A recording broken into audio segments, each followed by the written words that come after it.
Tout le monde, j'espère que vous allez bien et bienvenue pour une nouvelle vidéo. Aujourd'hui ça sera la deuxième partie de la deuxième FAQ régime. On va éviter de faire trop de blabla parce que vous savez à quel point je suis bavarde. Mais avant je voudrais t'inviter à liker cette vidéo, à la commenter et à la partager. Parce que si ce n'est pas toi, je suis sûre que les informations que je vais donner vont aider une ou plusieurs personnes. Première question, Aïka, est-ce que tu comptes reprendre une alimentation normale après la fin de ton régime? Ne penses-tu pas qu'il serait plus judicieux de faire un rééquilibrage alimentaire? Alors d'ailleurs, merci beaucoup pour cette question ma belle. Ma réponse sera la suivante, c'est que les choses soient claires. Rééquilibrage alimentaire ou régime, c'est la même chose. C'est vrai que les personnes ont tendance à penser que voilà, un régime c'est strict, on se prive, on souffre. Mais un rééquilibrage alimentaire c'est la même chose dans le sens où pour être en rééquilibrage alimentaire, il faut être déréglé alimentairement parlant. Et pour rééquilibrer justement son alimentation, il faut faire un réglage et ce réglage va engendrer des privations parce qu'une personne par exemple qui va manger beaucoup de repas en sauce, très salé, très sucré, qui va beaucoup manger au restaurant, beaucoup de fast-food, beaucoup des repas préparés ou juste manger en quantité anormale, va être en privation quand elle va être en rééquilibrage alimentaire, tout simplement parce qu'elle a un autre type de vie alimentairement parlant qu'elle va devoir changer tout simplement. Donc régime et rééquilibrage alimentaire c'est la même chose. Après il y a des rééquilibrages alimentaires qui sont plus stricts que d'autres. Et pour finir, pour répondre à la première partie de ta question, est-ce que je compte reprendre une alimentation normale, je vais te répondre par une autre question. Qu'est-ce qu'une alimentation normale? Parce que les personnes qui ont une alimentation normale ou se disent avoir une alimentation normale ne sont pas des personnes qui ont une bonne alimentation dans la plupart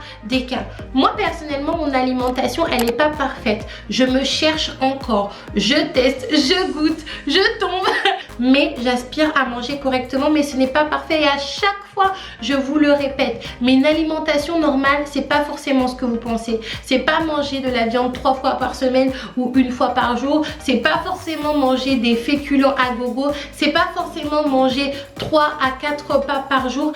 Absolument pas en fait. Je vous invite à vous renseigner, même si je vous répète encore une fois, moi je ne suis pas une professionnelle.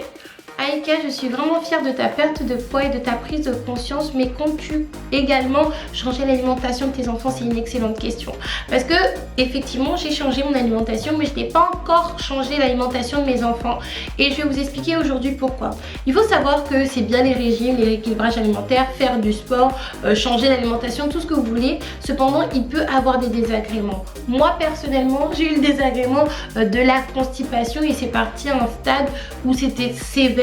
Et où même au bout d'un moment je vous en ai pas parlé, mais ça a dégénéré, d'accord? Parce que même si je mangeais mal, il y avait des aliments qui faisaient que mon transit était plus ou moins normal. Donc pour éviter ce type de désagrément pour mes enfants, étant donné que ce sont des enfants en bas âge, en pleine croissance, je compte déjà emmagasiner un maximum de connaissances le plus rapidement possible et accompagner ce changement alimentaire avec des conseils du pédiatre et pourquoi pas un pédonutritionniste. C'est bizarre parce que moi-même je ne consulte même pas un nutritionniste, mais c'est important pour les enfants. Moi personnellement je ne me vois pas changer totalement l'alimentation de mes enfants comme ça sans consulter un professionnel, même si moi-même, pour moi Aïka, je ne consulte pas de professionnel de santé. Ça tombe à pic parce que là il y a une question qui est en rapport avec le sujet de la question précédente. Aïka, est-ce que tu es suivie par un professionnel de santé dans le cadre de ta perte de poids? Alors, j'y ai répondu précédemment, non.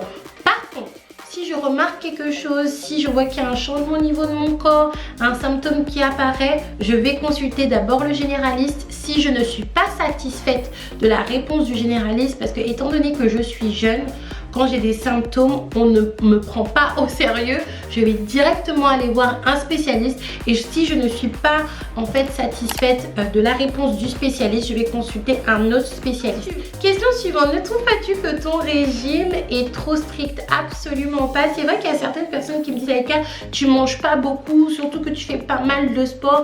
Alors oui, je fais pas mal de sport. En ce moment, je fais 3 à 4 séances de sport, des fois je peux en faire 2. Hormis le sport que je fais, j'ai une vie sédentaire comparée à une personne voilà, qui va se lever, qui va aller au travail, qui va monter l'escalier, qui va descendre l'escalier, qui va faire le trajet pour aller à la gare. Un petit peu une vie comme j'avais cet été, j'ai une vie assez sédentaire. Et il faut savoir que la principale raison de la prise de poids, de plus manger par rapport à ce qu'on dépense. Donc étant donné que dans mon quotidien, hormis le sport que je fais, je ne me dépense absolument pas, et ben je mange moins tout simplement. Aïka, tu m'inspires beaucoup contrairement à d'autres youtubeuses régime. Et la personne a cité une youtubeuse qui a déjà été citée dans mes commentaires. C'est important pour moi de prendre la parole concernant cela. Je suis vraiment flattée quand vous me faites des compliments, quand vous me dites Aïka, tu me motives, Aïka, grâce à toi j'ai perdu 10 kilos. Mais franchement, ce type de commentaires, quand je vois qu'il y a des personnes qui me disent Aïka, je t'ai regardé et je me suis dit, si Aïka est capable de faire, je suis capable de le faire. Et je l'ai fait, je suis en train de le faire. Mais les filles, ça me donne même envie de pleurer. Et j'ai déjà pleuré à plusieurs reprises parce que j'aurais jamais pensé en fait que je pouvais apporter tellement de bonheur juste à travers mes vidéos. Donc je suis flattée et heureuse de recevoir ce type de mots doux parce que ce sont vraiment des mots doux. Ça me donne même des frissons, je vais pas vous mentir. Cependant, pas aux dépens de certaines personnes. Pas aux dépens d'autres femmes. Pas aux dépens d'autres femmes qui sont dans le même combat que moi, perdre du poids. Pas avec moi, pas ici, pas chez nous. Pas au dépit de certaines personnes. Pas jusqu'à rabaisser d'autres personnes pour me mettre sur un piédestal. Non, non, non, s'il vous plaît. Surtout moi les filles. Pour les personnes qui me suivent, j'ai été victime et je suis toujours victime de comparaisons rabaissantes par rapport à mon physique, par rapport à ma mise en beauté, par rapport à mon style avec d'autres collègues youtubeuses, surtout celles qui font partie de ma communauté ethnique. Et pour moi, il est hors de question de cautionner cela. Vous ne pouvez pas comparer Aïka avec une autre youtubeuse régime. Pourquoi? Tout simplement parce qu'on est des personnes différentes. Moi-même, j'ai ma soeur Grace. On est des sœurs de sang, même père, même mère, et pourtant on n'a pas du tout le même physique. Quand on grossit différemment. Quand on maigrit différemment et à des cadences différentes. Pareil pour mes enfants. Bon, après ils sont de sexes différents. Joshua et Ariel, ils ont des gabarits qui sont différents. Ariel est costaud et grande, alors que Joshua va avoir plus une taille normale, voire petite, et il va être un petit peu plus frêle. Donc même des frères et sœurs, on ne peut pas les comparer. Donc c'est pas des personnes de l'extérieur qu'on va pouvoir comparer, que ça soit en termes de perte de poids ou en termes de morphologie. Moi personnellement, j'ai ma morphologie que j'ai héritée de mes parents. J'ai certaines formes. Également, il y a ma vie de femme, ma vie de maman qui a fini de forger mon corps, dans le sens où depuis que je suis maman, j'ai des hanches un peu plus grandes. Donc je peux pas être comparée et vous pouvez pas comparer une autre personne à moi, surtout quand c'est des personnes qui ont peut-être des pathologies ou d'autres physiques ou qui viennent d'autres ethnies, tout simplement. Donc merci pour le compliment, cependant pas au dépit des autres, par pitié. Même si tes diétologues sont intéressants, ne penses-tu pas qu'ils peuvent stigmatiser les obèses? Alors ma chaîne ici, ça s'appelle Aïka, ça parle de ma vie et de mes expériences. Par conséquent, moi je vous ai donné mon expérience en tant qu'obèse. Et encore, je vous ai pas fait la vidéo sur le pourquoi du comment vraiment j'ai décidé de maigrir et comment je vivais ma vie de personne obèse. C'est juste mon expérience. Mon expérience n'est pas forcément la vérité générale. Après, si moi vous me posez la question, je me sentais très mal dans ma peau de femme obèse dans tous les points de ma vie. Et je vous déconseille fortement de rester dans l'obésité. Et c'est pas question d'appréciation visuelle de dire que les obèses sont beaux, sont moches, sont attirants ou pas. Après ça, c'est vous et vos préférences, c'est moi et mes préférences. Mais moi, je vous parle par rapport à mon expérience, d'accord? Mais également pour des raisons de santé. Après, ça ne veut pas dire que vous êtes obèse, que vous allez forcément mourir demain, mais c'est prouvé. être obèse, ce n'est pas bon pour la santé. Quelle est la chose la plus dure dans ton régime? Franchement, la chose la plus dure, vous allez peut-être être étonné, c'est pas forcément ne plus manger certaines choses compliquées, c'est vraiment l'aspect social en fait, parce que clairement mes enfants ils mangent matin, midi, goûter et soir, et moi je mange que 2 fois par jour, et je vais pas forcément manger mes repas en même temps que leur repas. D'ailleurs il va falloir que je calibre ça pour manger au moins 2 repas avec mes enfants, mais c'est ça la chose la plus difficile le soir quand ils arrivent de l'école, qui mangent entre 18h30 et 19h30. Moi je peux pas manger, c'est beaucoup trop tard pour moi. On a beau tout dire, vraiment la nourriture ça réunit, ça rassemble et c'est vraiment quelque chose de convivial, mais j'essaie de trouver d'autres moments, d'autres occasions d'être conviviale et de me réunir avec ceux que j'aime. Je n'arrive pas à croire à ta perte de poids. As-tu fait une chirurgie bariatrique et si oui, laquelle? C'est une question qui est revenue pas mal de fois, je vais pas vous mentir, et clairement c'est quelque chose qui me vexe énormément.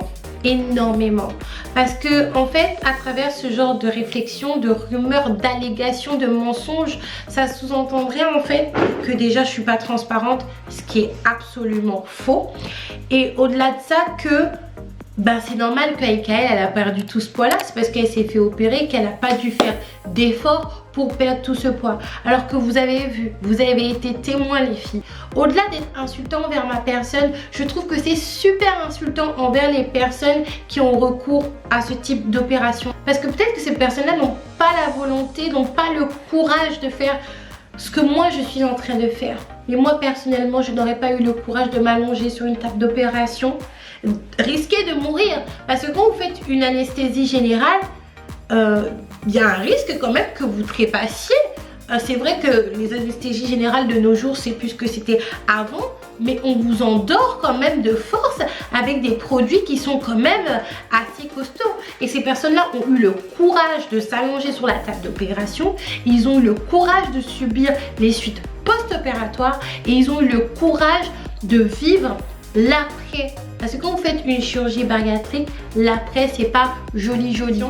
Dernière question, parce qu'on a quand même beaucoup parlé, c'est Aïka, suite à ta perte de poids, comptes-tu changer de style vestimentaire? Alors concernant cela, j'aimerais vous dire pour commencer que le style vestimentaire, la mise en beauté, la coiffure, c'est vraiment quelque chose qui est personnel et qui ne mérite pas d'être critiqué, surtout si une personne se sent bien dans ses baskets, se sent bien dans ses cheveux, se sent bien dans ses habits, se sent bien avec son maquillage. C'est vraiment l'expression de ce que l'on est, et c'est une sorte d'art en fait, et à travers ça on exprime notre personnalité, nos sentiments, notre état d'esprit, enfin bref. Et je trouve que c'est pas très correct de rabaisser une personne par rapport à ça, de la faire se sentir mal, presque de l'insulter, surtout en tant que femme, c'est vraiment pas classe du tout, et ça serait bien qu'on puisse défendre notre classe autant dans notre style, et notre style va dépendre du coup de notre personnalité et de nos choix, mais aussi dans notre manière de nous comporter entre nous. Cependant, ta réflexion et ta question est pertinente, parce que je vous avais dit que quand je faisais 120 kg, c'était vraiment la débandade au niveau de mon style. Et ma réponse est oui. Je vais changer de style, cependant pas maintenant. Je vous explique pourquoi. Tout simplement parce que je suis en pleine phase d'amincissement et ça sert à rien que je me procure des vêtements aujourd'hui pour qu'ils soient trop petits demain. Petit exemple. Cette gaine me va très bien au niveau du ventre. Cependant, elle ne va plus vraiment au niveau des épaules. Alors que c'est une gaine qui est censée vraiment serrer ici comme ça, pour justement que vous puissiez transpirer dans le dos. Et il faut savoir qu'il y a quelques jours, quelques semaines, elle m'allait bien dans le dos.